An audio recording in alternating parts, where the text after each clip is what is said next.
It's the Gmen Show 31. Is Apple Intelligence worth the wait?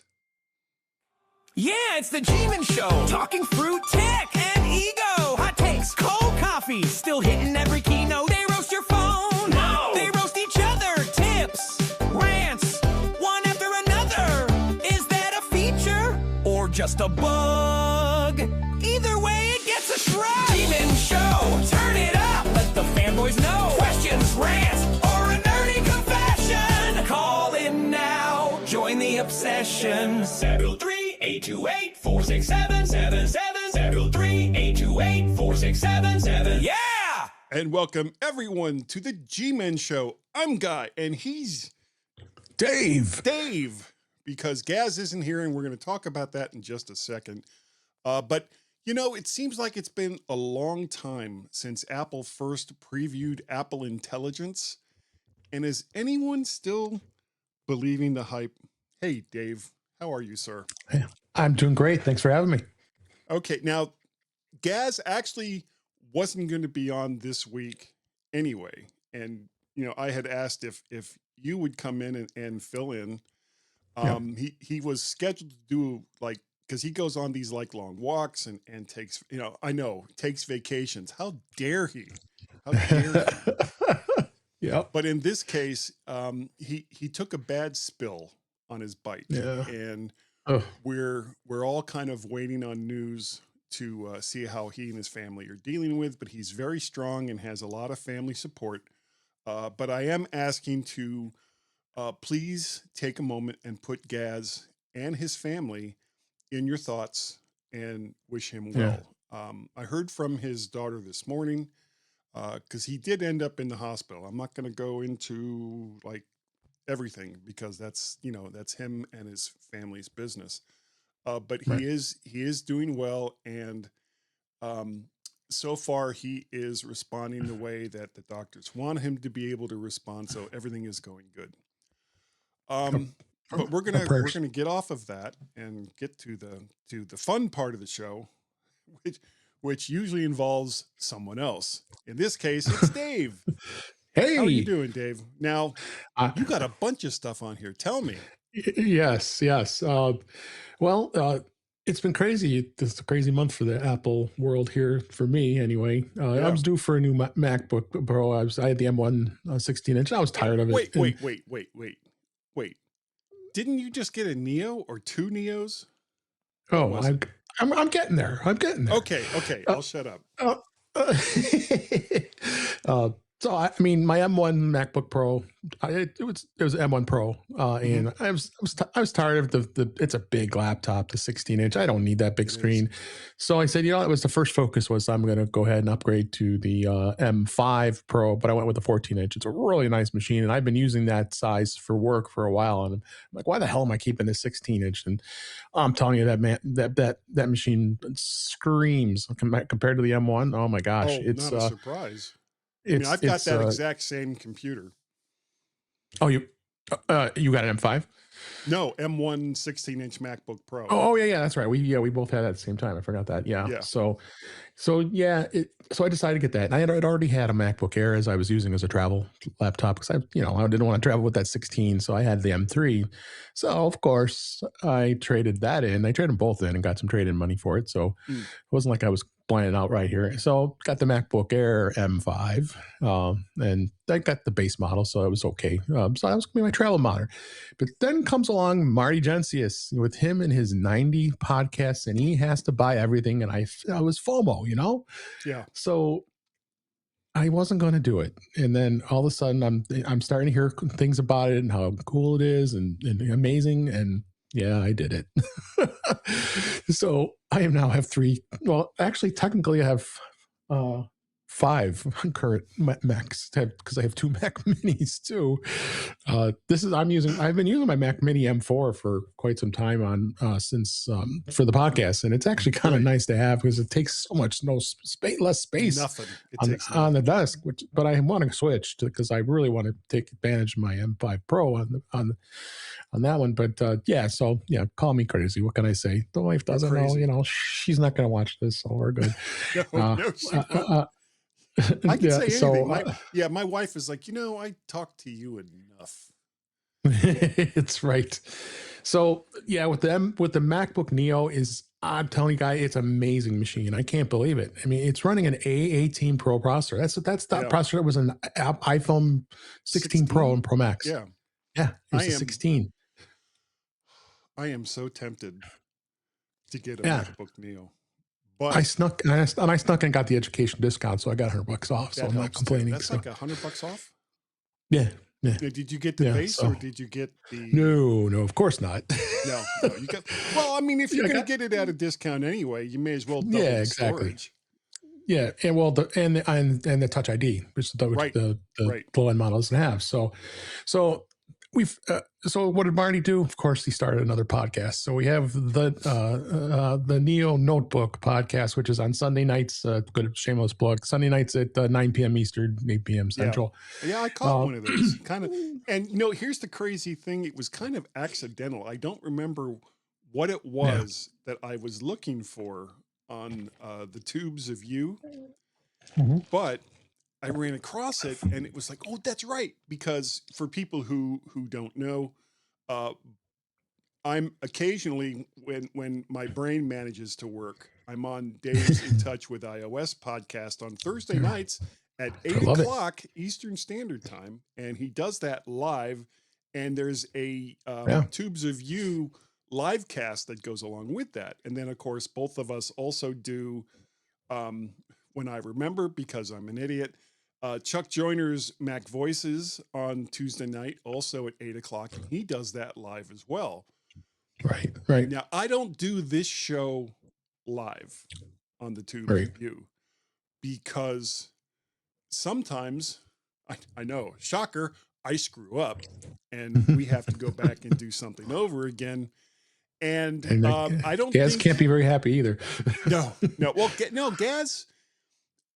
we've actually talked about this a number of times, and Gaz isn't really all that comfortable with doing it live either. And because we changed the time of the show when we record it so much that, it didn't really even make sense to do it live. And I mean, believe me, I love doing live shows. I don't have a problem with it. No, it's okay. Yeah, it's fun. That's not for everybody. And, well, I mean, you and I did. Oh God, this is going back. We did Mac to the Future. Yes, and that was. Oh, how many different ways did I record that show over the years? I can't even think how many. It was so many. So many. Because there were all kinds of new tools coming out, and and it wasn't so much StreamYard. And what was the other I wanted ones? to keep trying new tools. Yeah, it was the tools we were using would just Mimo Live. What was it called? Up. A lot of latency, and it's totally different now. By the time that we kind of settled on StreamYard, which I'm not using anymore, but I don't want to put them down because it's actually a nice platform. It is a nice platform. But Ecamm is it's not blow even away. And we'll talk about MacStock and all that later, but with Ecamm. So, but oh my God, I had a license for like 2 years, and what the hell am I doing not using it? So, but the Ecamm works really well, and I'm enjoying interfacing it with Zoom because everybody's familiar with Zoom. So, Marty and I have had this debate. He does his show like you're doing, like we're recording right now on Ecamm directly with using the interview mode, but he's it's not working doing it fine with for 9 people though. That is true. But I'm not doing 9. I'm doing Chuck. I'm keeping my max at 7, so you have to worry. But the Chuck is still dabbling with thinking about it, but Zoom works great with Ecamm. It interfaces nicely. I mean, you don't even think about it even other than you seeing the grid of how many people are on from the Ecamm part of it with me, and it works great. I mean, it interfaces fine for me, and I think the guests appreciate it because everybody's used to Zoom. I mean, we've been on Zoom forever, right? So, and everybody has Zoom. And that too. I mean, it doesn't matter because this is web-based with doing the interview mode. So you can get to it. As long as you have a Chromium, words are hard. As long as you have a Chromium browser, you can get onto Ecamm with it. No, I've not had any problems. I'm using Firefox and it's been great, so I haven't had a problem. Is that Chromium or is that Webcam? I don't think so. Yeah, it's different, but maybe I'm anyway, thinking StreamYard was Chromium only. Yeah, but anyway, you know I'm learning from you, going off on tangents here. So let me go back to meeting the Neo real quick. Boy, that never happens on this show. But I am looking forward to talking to Katie and Doc Rock, and we'll talk about Mac Stock later. I promise. Yes. But go ahead. Just let me finish real quick on the Neo. Yeah, of course. Sorry. People were trying to try everything. You want to kill it at what it can do. How does Photoshop work? How does Premiere work? I mean, it was working pretty well. Our friend Marty did a 2.5 minute video edit of a 4K video and tried to downstream it. It took him 2 minutes to finish it, and that's for that to happen on that kind of processor, crazy. And I also want to try. People talk about you can run Windows on the Neo with using parallels. And I'm like, really? And I love parallels. I use it all the time. So I installed it, dude. It is unbelievable. It just works. I didn't see any lag, and parallels has come a long way. Version 26 is just awesome. I mean, they've outdone themselves. I can't say it does that. Yeah. Does any computer run Crisis? That's what. No. So, but anyway, and I'll mention your silly mic. I've been using. I switched back to the Rode pod mic. This is the USB mic, and it's been working great. I'm happy with it. Newer one, right? It's USB, the USB and XLR. So there's your mic. Are you using it in USB mode or XLR mode? XLR mode, because I'm using my Rodecaster. Duo. Yes. Which is an awesome piece of kit. I love it. Have you seen, again, here we go, another tangent. Have you seen the announcement for Rodecaster's Video Core? I saw it. I don't think I'm going to spend any money on that because I know I want to, but I don't it's need tempting. All the cameras inputs, which is its huge advantage over the Duo and the Rodecaster Pro 2. But for me, if I was traveling a lot. Yeah, exactly. If you've got multiple people. I would buy that because over the other Rodecasters. Because you've got, is it 3 or 4 video inputs, HDMI inputs, and an additional USB-C input that you can use, along with 2 XLR inputs for audio. And then the thing it doesn't have, as compared to the Pro and the Duo, it doesn't have a screen. So you have to use Elgato's Rhodes software and make all your adjustments there. But it's really not hard. And their software. Well, you can use the software with the Duo too as well. They have it available. Yes, you can, but I don't want to use it. I probably should, because it gives me a little better tactile feedback than using the screen that's on the Rodecaster Pro or Rodecaster Duo. And that's not to say that the screen is bad.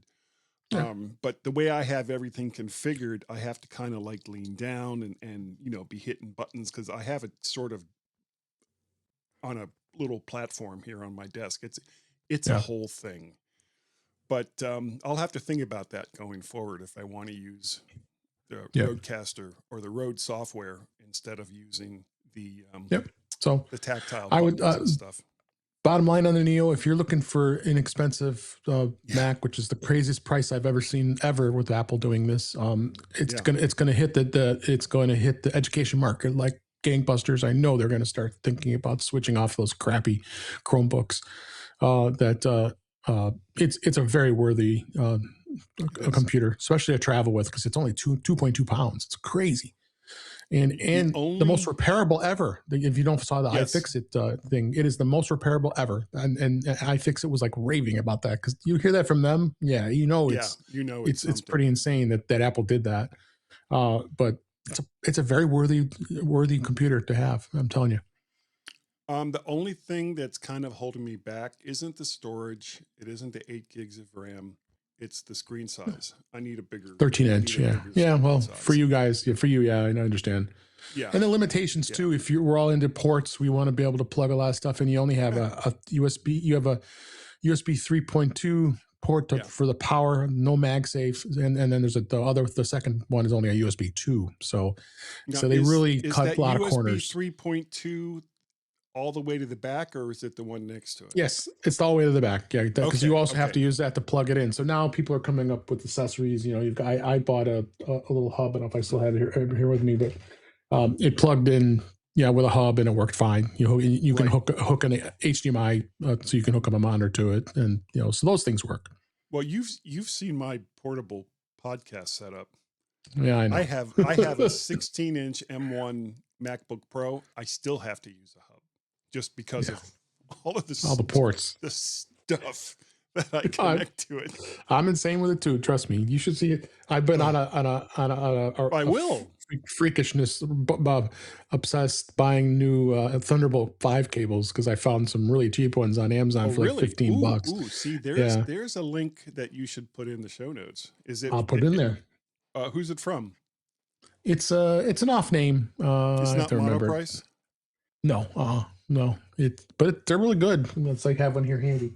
Here's somewhere. Oh yeah, here's one of them. I forgot the name of it, but the quality of this I have it on camera here. But that's the quality of this 3-foot cable. Yeah, exactly. But see, it's a 16K 240 watt power delivery, and it's and data. It's 120 gigabit speed on it too. So and the other thing I do, I've become obsessed with. I don't know. See, you're getting me on my gadget mode here. I love it. This is the Tredix cable tester. So I can plug the cable in here. Yeah, so I can plug the cable in here. Let me do it. I'll do it live on TV here. That you plug it in here, and what it does is it tells you the exact numbers of what it is. So this is all green. See, if you look at this cable. Yes.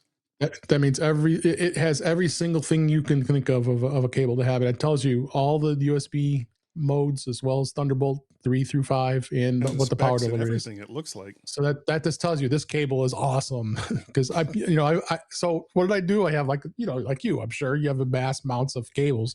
I do. So I'm plugging every single one of them in. I want to see what they are. I'm organizing them. So when I pull one out, I know what it is. And so what I have a lot of.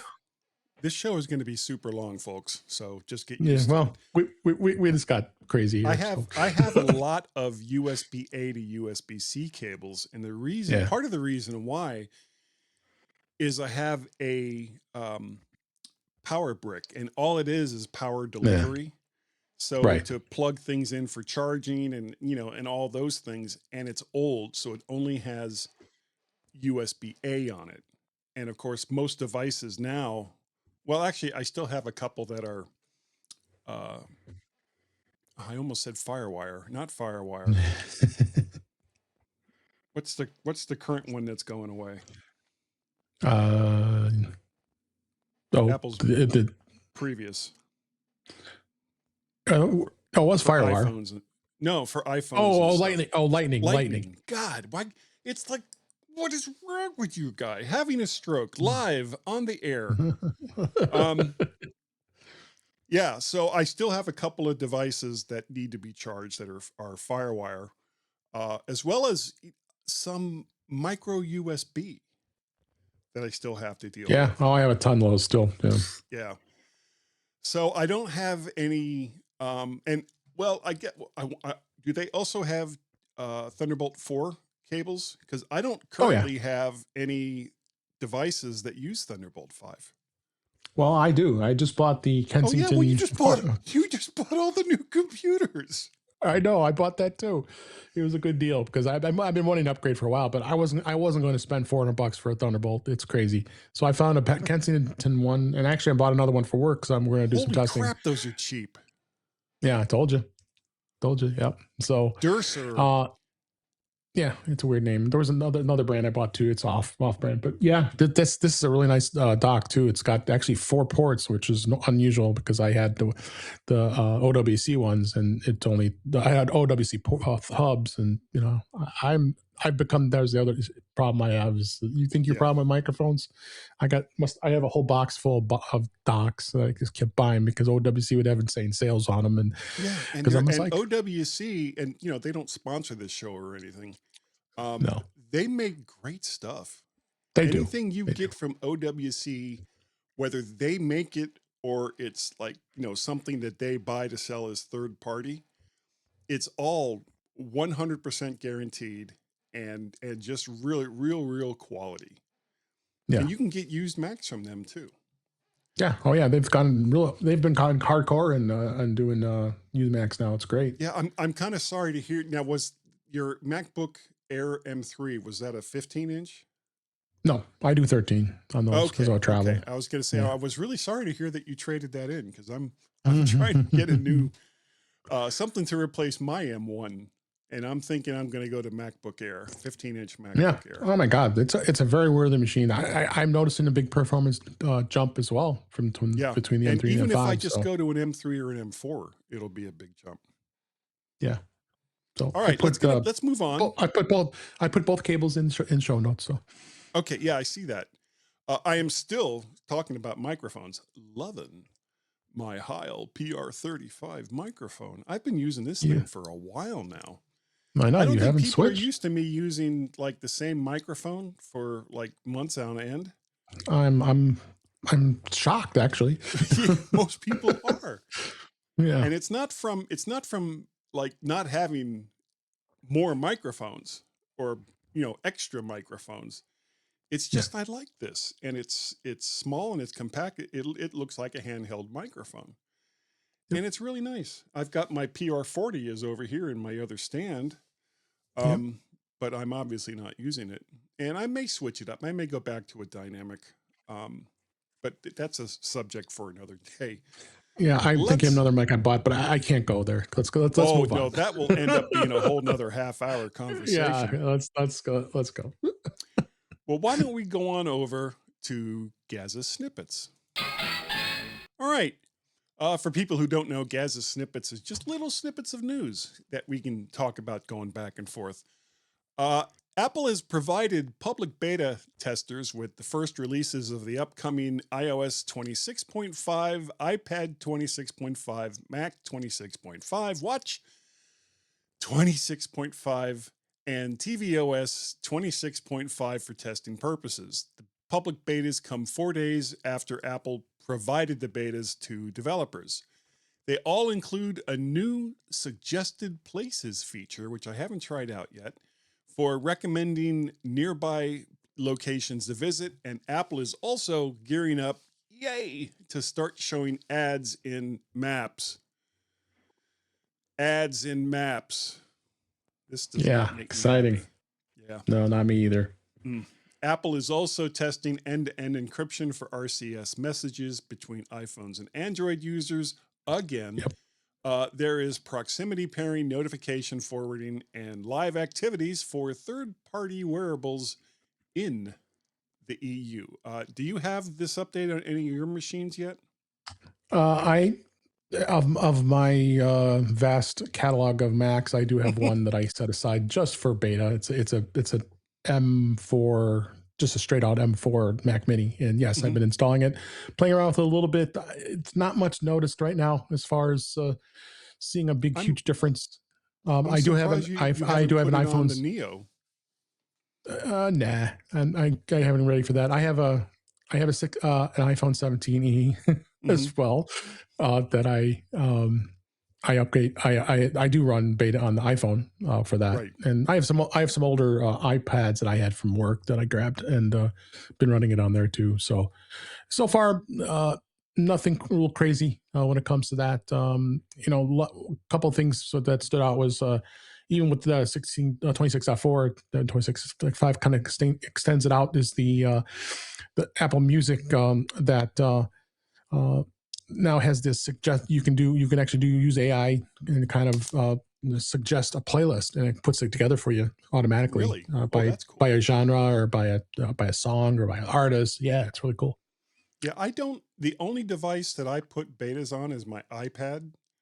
I only have, well, no, I'll take that back. I have been putting it on my M1 MacBook Pro, but I don't put it on my main M4 Pro Mac Mini, and I don't put it on my phone because that's the only phone that I have. So I'm kind of hesitant to do that with like your main device.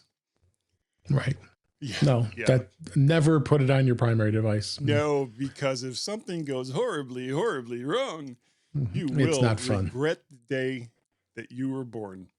That's true. Moving on. It is the iPad's birthday. We just had the 16th anniversary of when Apple released the first generation iPad. Jobs announced it on January 27th, 2010, 19. Oh my God. Ooh. And it finally launched April 3rd. It's April 4th as we record this, 2010. And when it was released, I actually went down to the Clarendon, Virginia, Apple store and recorded a video of the huge line that was there to get one of the first ones, I guess. And I do not know where that video is. It was actually kind of funny. Because the way I did it was I had a list of questions and I would ask each person this list of questions. But when I went back and edited it, I put the question on the screen and then just put all of the responses of the people that I talked to for that question, and did that for each one of the questions that I had. So it wasn't like I was standing there in front of the person going, okay, here's question 1 and here's question 2 and here's question 3. So, because that can be super annoying when you're watching a video to hear all the same questions said like 20 times. So, but it was fun, and I'll have to see if I can find it. So it was priced at $499 and led the global tablet market for over a decade. Actually, it's still the global leader as far as tablets. It's really not, but nothing great choices out there. The Android ones kind of they stink. Well, their estimated market share is about 44%, and there's really nobody that's even close. I think Samsung is at like 15%, something like that. Yeah. Oh my God, those are so bad. Yeah. But I have had, I think the third generation is when I bought my first iPad. And I bought the first gen. Yeah. And I currently have an M1 iPad, which is Pro, more than sufficient. Yeah. And I have really no reason to update it. And they just I didn't upgrade. I have the M4, M4 Pro, 13-inch I have, but it's I had no reason to upgrade to the M5. Well, you know what I use it mostly for is like content, just watching content. I don't really use it for serious work much. I'm actually thinking about, if they ever update it, getting a iPad Mini or iPad Mini. There's rumors. Yep. And just using that because it's a lot lighter. It's hard to see though. You could be ready for that. It can be. Because it's a 7-inch screen, I think. Right. But if all I'm doing is watching a movie or playing a game or something along those lines, I don't think it's going to matter that much. Yep. But moving on from that, the AirPod Max 2s have been released into the wild at $549. Though there is already some deals out there taking 20% off. Amazon. Sorry, excuse me. Do you have a pair of these, or have you been tempted to get one? Always tempted, but I actually bought a pair for my wife, and she's really enjoying them. Not the new model; she's got the original Lightning version. She's really enjoying them. I'm really pleased that I got those for her because she has struggles with the AirPods staying in her ears, and a lot of people there are people out there who have that issue, and you just kind of have to give up. But she's got some that she tries that. We've tried different the ear connectors and all that stuff, but she likes them when she uses them. But I think they have amazing sound. I've not been tempted to do that. I love the AirPods Pro 3. I use them all the time, and I upgrade every time with the AirPods because I probably have a collection of them. I do have a collection of them here. So I have starting from the first gen. The AirPod Pro 2s. I haven't gone to the 3 yet. No, they're still worthy, and they still have all the new features with the updates. So, but now I have other headphones that I have, like I have the Rode headphones. And in fact, Rode did a great job. My headphones broke, the actual frame broke, and it's got a lifetime warranty on it. Send it back to them. They send me a new one. Nice. Yeah.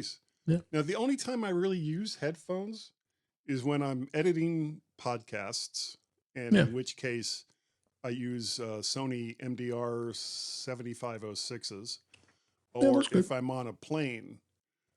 So I don't really want to spend $550 for something I only use when I fly. So I just haven't gone there yet. And iFixit got a hold of some of these, and surprise, surprise, surprise, it's still not repairable. Yeah. Yep. Next up, some lucky lottery winners will start receiving their in-person invitations to WWDC 2026. I did not even put my name in for it. No. No. I like watching from afar. It's a good experience now, and you don't have to pay for it, which is amazing. They would charge like something like $2,500, $3,000 or something like that to go there. Much? Wow. It was, and it was plus expensive. Getting out to Cupertino and staying in a hotel, and and that's gonna be expensive. A lot of people go, and so I mean, I have a developer account, so I just sign up and I can watch. They do their State of the Union besides the keynote, and you can, if you want to really get geeky and get hardcore into app development, they got some great sessions and stuff, and that's what it's for. It's for developers. It's not right. The first session, which of course they've been pre-recording pre-pandemic, so post-pandemic, excuse me, and it's still a good experience. I mean, it was kind of fun to do those live sessions, but I think these recorded sessions have been very effective. And you get just as much out of them as you would have. And the nice thing about if you're watching it after it's already been recorded, if you're like, oh, I need to use the bathroom, or I didn't hear this little bit there, you can just go back and listen to that part. Which they would record it anyway after the fact, so you would have it. But and of course, I say these with my nose in the air, and it's like, oh, I would never spend that kind of money. And yet I went to the MacWorld Expo in San Francisco for 7 years in a row. So it was a different time. It was. It really was. And I don't regret it. And two of them actually were sponsored. That's right. They didn't cost me anything. That's great. Was sponsored by OWC. There you go. OWC. The last story I have here in the snippets is if you live in Russia, I don't know if you've heard about this, Dave. I did not. Of your Apple services, including app purchases and subscriptions, will be coming to an end. No excuse was given, but speculation is that Russia is trying to control VPN use and is forcing a crackdown. Now, Russia, North Korea, Iran, so many countries that are, let's just say, authoritarian, do this because they don't want independent news sources going to the people that live in those countries. They don't, they've got what they're telling their people is what's going on, and that's all they want them to know. Of course. Yeah. Yeah. And I'm kind of surprised that China hasn't cracked down on VPN use, though I'm sure that if you live in China and are a Chinese citizen, that if you go to a lot of websites that aren't under Chinese control, you'll probably eventually get a visit from somebody going, why are you doing that? But they are. Yeah. Yeah. Oh, and tangent. Funny. Have you, North Korea's official operating system, which is Linux based, they have patterned after the Mac OS for like 15 to 20 years, maybe even longer than that. So they take a Linux distro, nail it down as hard as they can, and then use all the visual cues that they can put onto it from the Mac OS. So, you know, yay. I guess if you live in North Korea, you can still not use the Mac OS. All right, that is the end of GazMaz snippets. And we're going to jump right into the main topic, which is Apple Intelligence. Now, Apple's AI story started long before they started talking about Apple Intelligence, with Siri debuting in 2011 and the neural engine arriving in the A11 Bionic chip in 2017 to accelerate machine learning tasks. Apple then expanded its AI work from the mid to late 2010s, grew its AI team, and later began building internal generative AI systems. In 2023, reports said Apple was working on an internal large language model called Ajax, and in early 2024 at WWDC, Tim Cook they actually did like this big video presentation and showed all these wonderful things that Apple Intelligence was going to do. And I can't remember if they said it or if it was just implied that in 2024, it was going to be part of the next operating system. The next operating system in September came and went. And I believe then we were told it was going to be next year, which also didn't happen.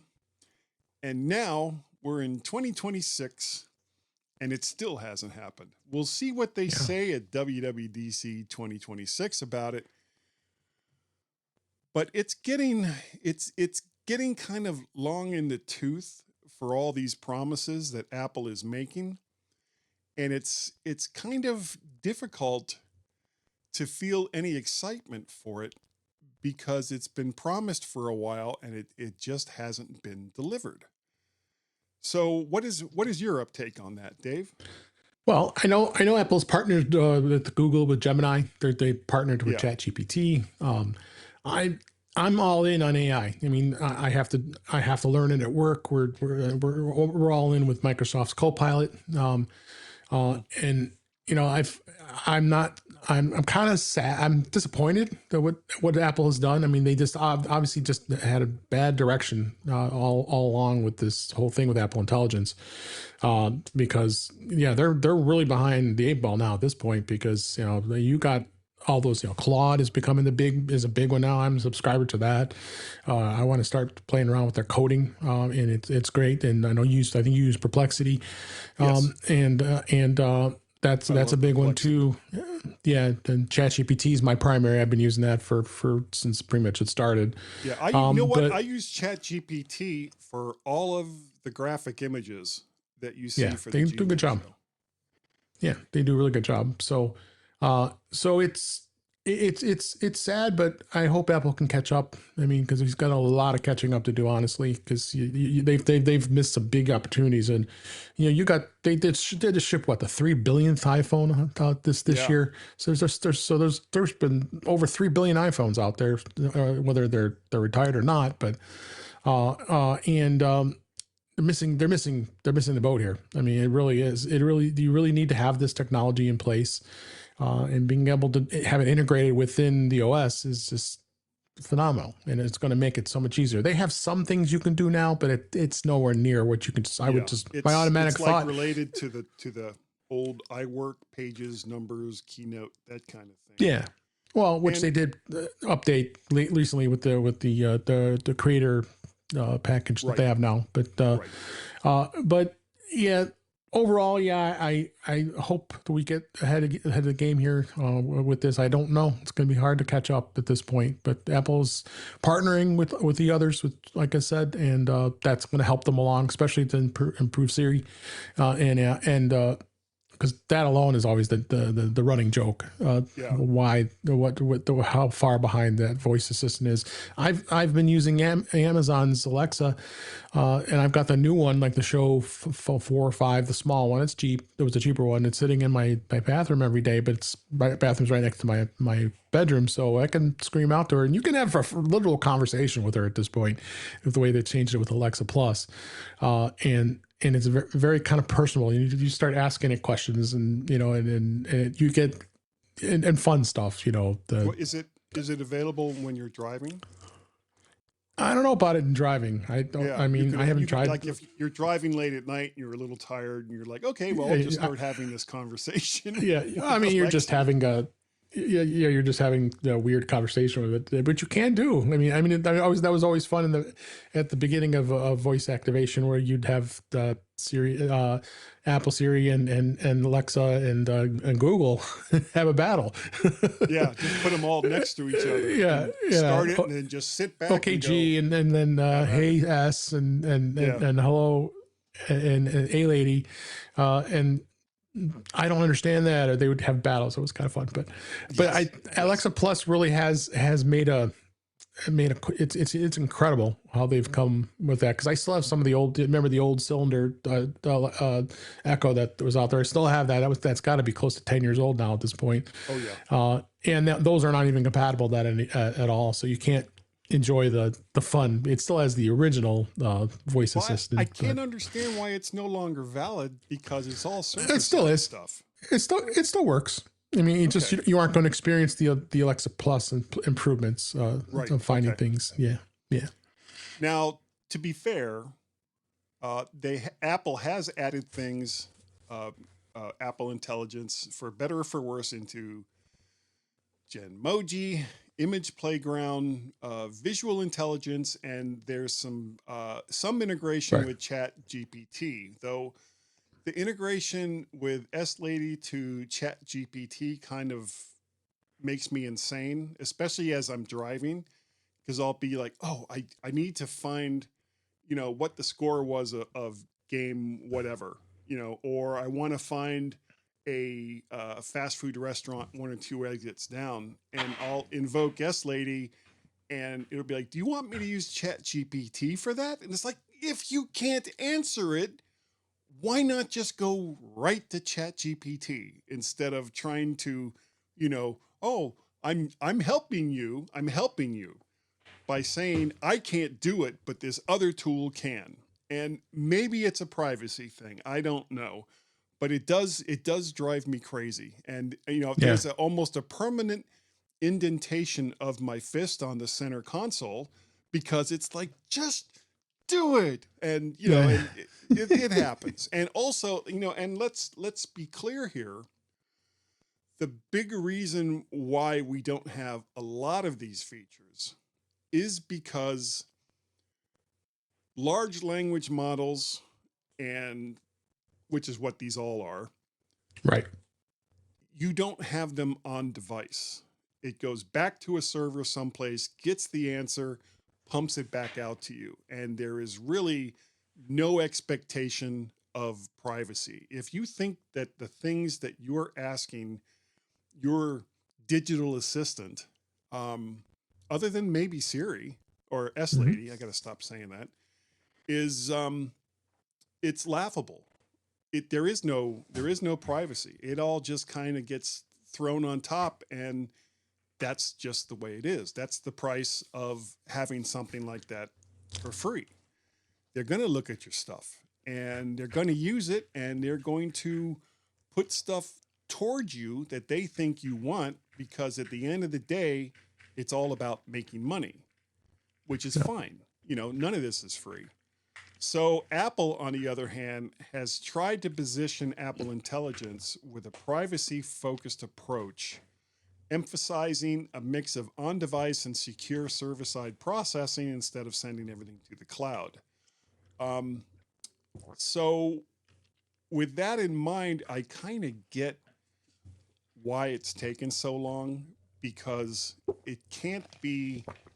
there's when you're talking about privacy, there's so many yes/no questions and it's specific to each person that's using something like this, whether they wanted to do this, whether they wanted to do that, whether it's, maybe they don't want to ask it medical questions, or if they do ask medical questions, they want that part to be private, and, so on and so forth, all the way down the line.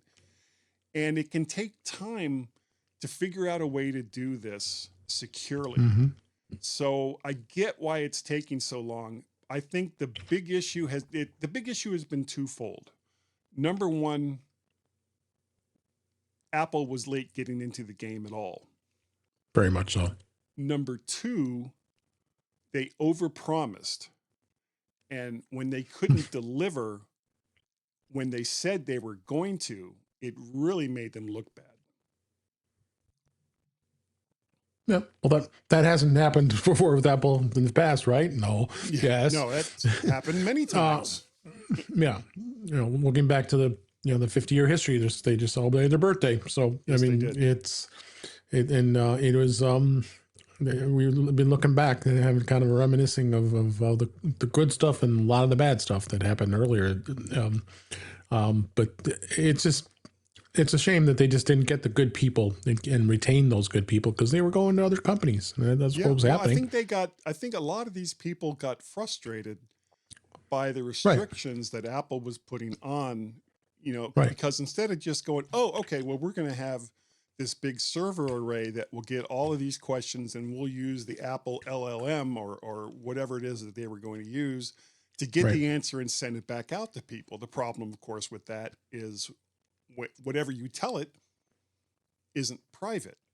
And Apple's focus, especially since the iPhone came out, has been privacy, and that, your information is your information unless you willingly give it to Apple or all of these other companies. And I get that, but it is very, very frustrating that it's taken so long for there to be real positive changes to the way Apple is dealing with AI.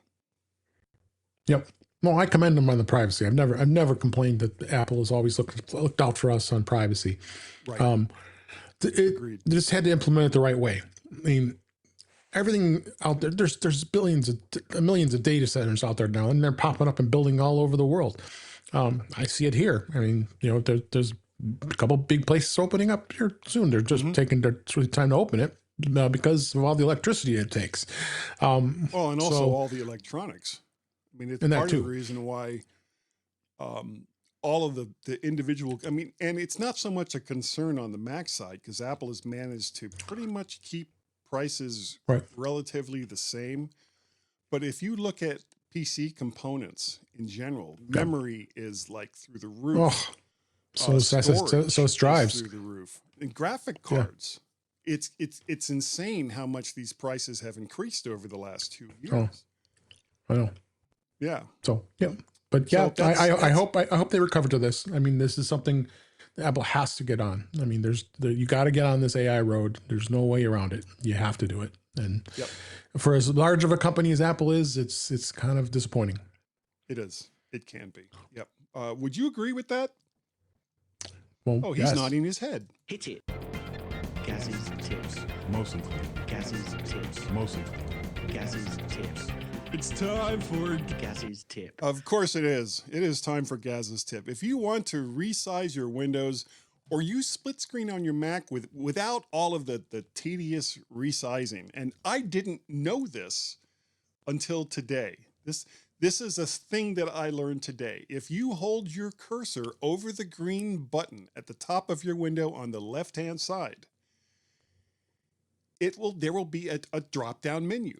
And in that drop-down menu, there's a bunch of options that appear, like split screen. You can go to the left or to the right or to the top or the bottom. You can fill the screen or arrange it, or even move that window to another monitor if you have more than one. Have you ever used this before, Dave?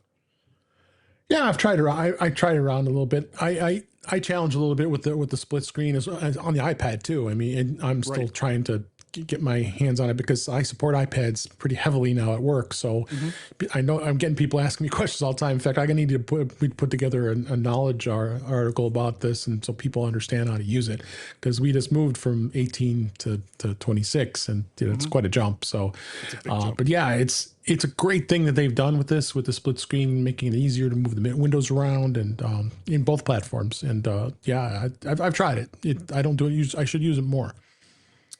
Yeah, it is. It's a great tip, and you guys should try it if you haven't tried it before.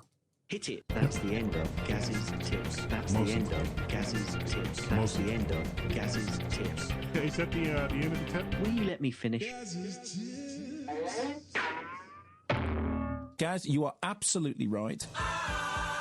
Okay, you can tell we've been doing that a lot over for the years. It's become quite performative, as a matter of fact. Yeah. Do you have a pick for this week, Dave? I bet you do. I do. I keep forgetting about this app. It's an old app. It hasn't been updated in a couple of years, but it's still very, very valid. It's an app called on the iPhone called Elsewhen. I have podcasts with a lot of people who are in different time zones. Especially when I'm on the Mac Show on British Tech Network, I don't remember all this. They're 7 hours ahead of us, and sometimes. Other sometimes, the last couple of weeks when we hit daylight savings times, we were way off. So we were using this app, and it's got some great ratings.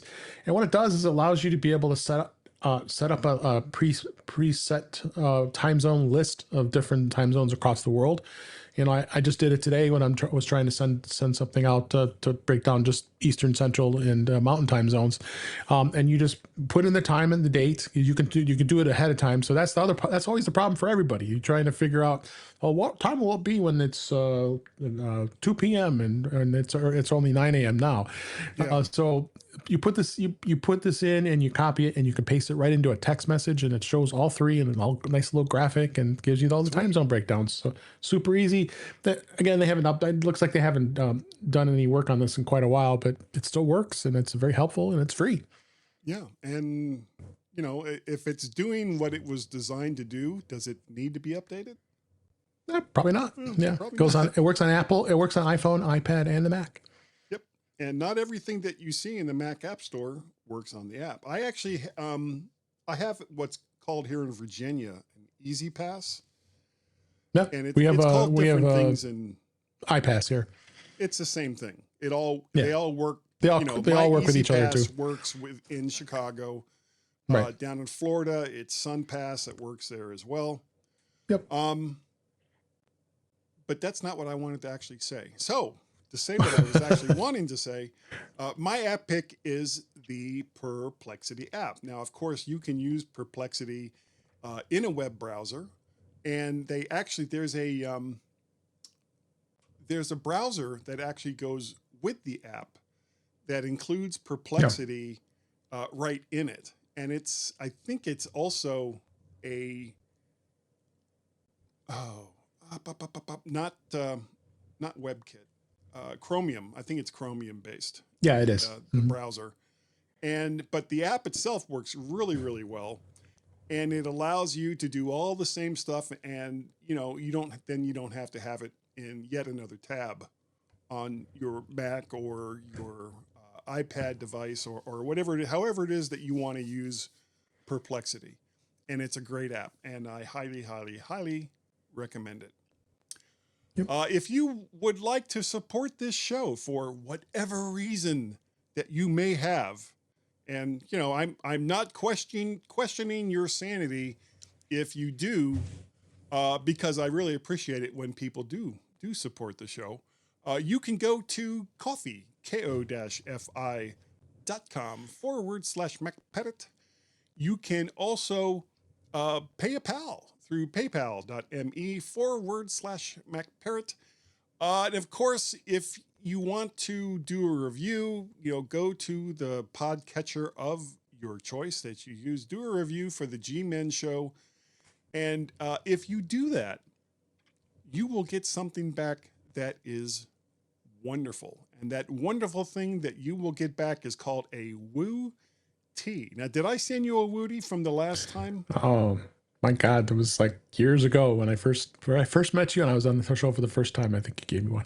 Okay, well, it's the Gmen Show now, and we have an Right. all new one that I Oh, basically wow. just took off my Mac podcast and put on Gmen podcast. So it's all Okay. new. It's great. Awesome. It's like a whole new thing that looks. It's got to be worth it. Totally worth it. And you can get that by doing a review. You can get that by sending in some audio, doing a bumper, all kinds of different ways. And it will change your life. It'll get you girls if you're a guy. No, it won't. Not really. But I like to think that it had a hand in me finding my wife. And she doesn't listen to the show. So that's why I just said that. It really, really is. You can listen to us in all different kinds of ways. We love it. You can say, as talking about bumpers, if you can say anything you want about Gaz and me, please keep it between 5 to 10 seconds, because I do put them at the beginning of the show, just before the main part of the show starts. And if you have to use naughty words, we would prefer it if you didn't. But if you have to, they will be beeped. Now, we do have, and I have to issue an apology here, we do have a voicemail that we received on our Google Voice number from NC Greg, not NY Greg, but NC Greg. And in the last one that he sent in, I said NY Greg, and shame, shame, shame on me. And here it is. Guy, just thought I'd let you know the breaking entertainment news about F1 being a Oscar-winning film that you played in the most recent MyMac podcast or Gmen podcast is actually from North Carolina, Greg, not New York, Greg, as you indicated. Yeah, I know the credit ain't much, but you might as well get it right. And I mean, when you think about it, NC, NY, you're really only off by one letter, and you got the name right, you say. So, not too bad for you. No, thanks. Thanks, Greg. Really appreciate it. And from listening to this show, you can see how much I struggle. I struggle at times to get things right. But I never intentionally do something like that. And I'm really, really sorry, NC Greg. He has been a long time contributor to the show. And we love you and really, really appreciate it. Now, Dave, if people wanted to get a hold of you and say, my God, Dave, what were you thinking when you agreed to do this show? How would they do that? Well, they would do that by going to intouchwithios.com, my podcast. That's the website. And I have a YouTube channel. It's youtube.com/intouchwithios. I am on a multitude of podcasts these days, starting off Sunday nights at 9 p.m. Eastern time at the Neo Notebook. And then, of course, I have to have a Vision Pro. So Monday nights, I do the Vision Pro Files podcast, both those with Marty and Eric on Monday nights. Tuesday night, I do Mac Voices Live. Whoop, just lost your audio. Dave? And we're going to be doing the... Oh, do we lose something here? Yeah, I don't know what happened. I lost your audio. Go ahead and start from your Monday podcast. Okay, so Monday nights, because I have to have a Vision Pro, that's the Vision Profiles podcast with Marty and Eric. Tuesday nights, Mac Voices Live with Chuck Joyner, a guy occasionally, and the crew there. Jeff Gammett, my buddy. Yeah. And Thursday nights we record In Touch with iOS, and then Fridays I'm on the Mac Show on the British Tech Network. And I'm got a multitude of podcasts, but on social media, BlueSky, Mastadon at DaveG65. Is there any Brits left on the British Tech Network?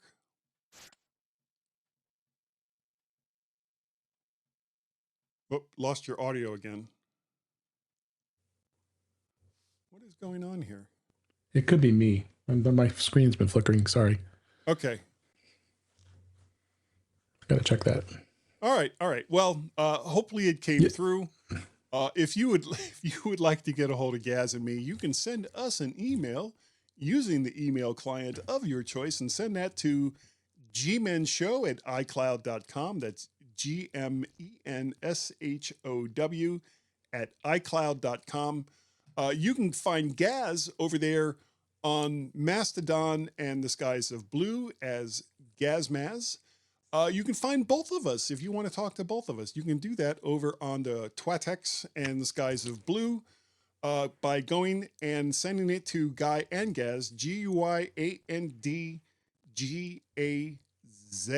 And for people who don't know, Z is Z. If you would like to get a hold of just me, I am MacParrot and VertShark over on Twatex as well as Skies of Blue. And Dave, believe it or not, we have a Google Voice number. Can you believe it?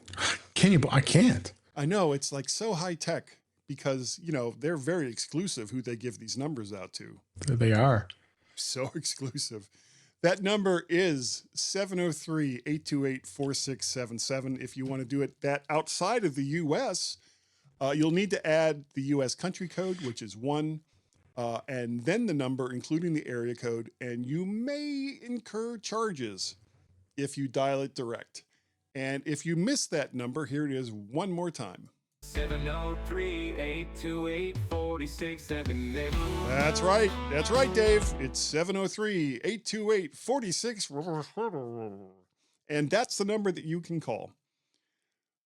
So moving on from that, if you would like to see some of the other things that I do, you can go over and subscribe to Guy's Daily Drive, which is an archive for all of the shows that I did going all the way back to 2018.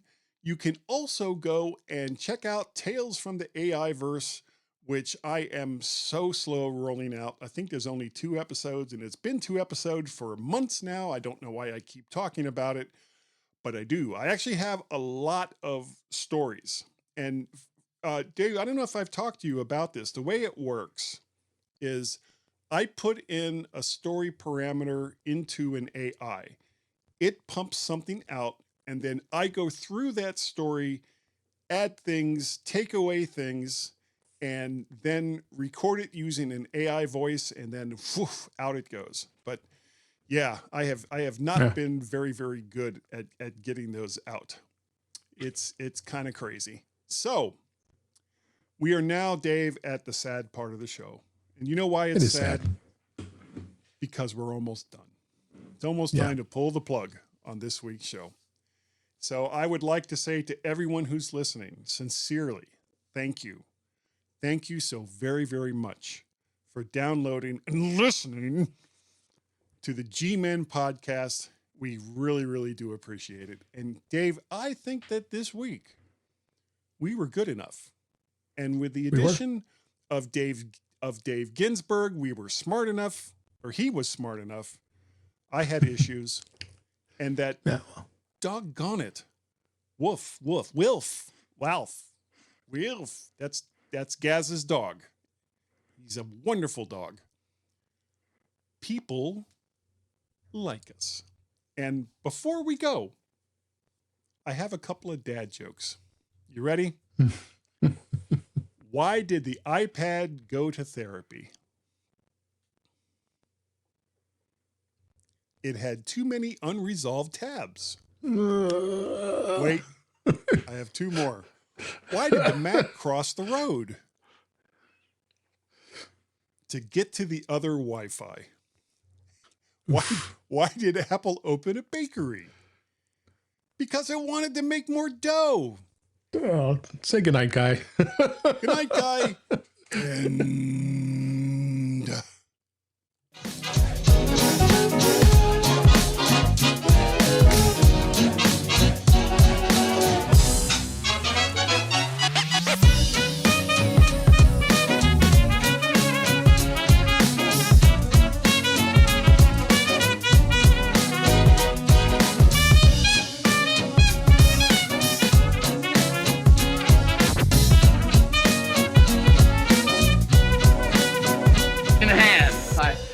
And so you can all go home and there's nothing to worry about. Get out of here now. Go on home and go home.